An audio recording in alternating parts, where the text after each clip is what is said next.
Une après-midi, on était avec un pote, on rentrait d'une cascade, pas très loin de Kuta à Lombok et à un moment donné, on a failli rouler sur un bébé chat. Il était vraiment très, très petit. J'ai regardé autour s'il y avait pas la maman ou d'autres animaux, même des humains, mais il y avait absolument personne. Du coup, on a décidé de le prendre avec nous sur le scooter pour aller lui chercher du lait ou quelque chose pour le nourrir. Il miaulait beaucoup, mais il avait vraiment pas l'air d'avoir peur. On l'a gardé une nuit avec nous sur Lombok et puis je l'ai caché dans mon sac pour pouvoir l'emmener sur l'île de Gilière. Pourquoi cette île ?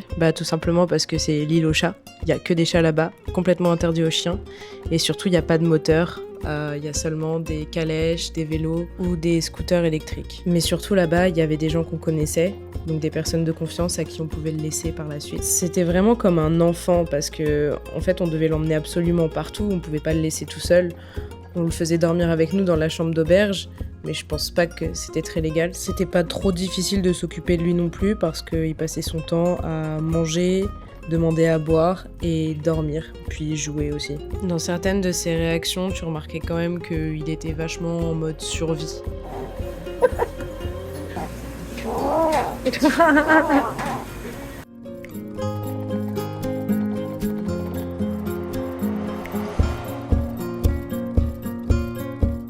Au début, on savait pas trop à qui on allait le laisser parce que personne n'en voulait vraiment. Mais je l'ai montré à Elodie et elle est tombée instantanément amoureuse de lui.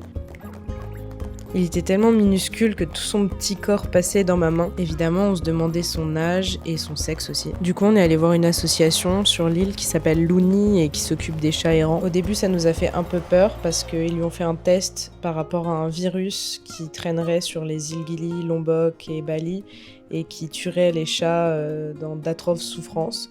Donc s'il avait ça, on aurait dû l'euthanasier. Et heureusement, il l'avait pas. Donc du coup, ils lui ont donné des fluides pour le réhydrater. Puis ils lui ont donné des probiotiques et des vitamines pour atténuer la diarrhée. Ils m'ont aussi donné des pipettes à lui donner par moi-même et c'était vraiment pas facile. Après ça se voyait que ça lui avait fait du bien parce qu'il était beaucoup plus vif. Et pour les frais vétérinaires à l'association, on a seulement dû payer 300 000 roupies, ce qui fait à peu près 30 $ australiens, donc une vingtaine d'euros je dirais.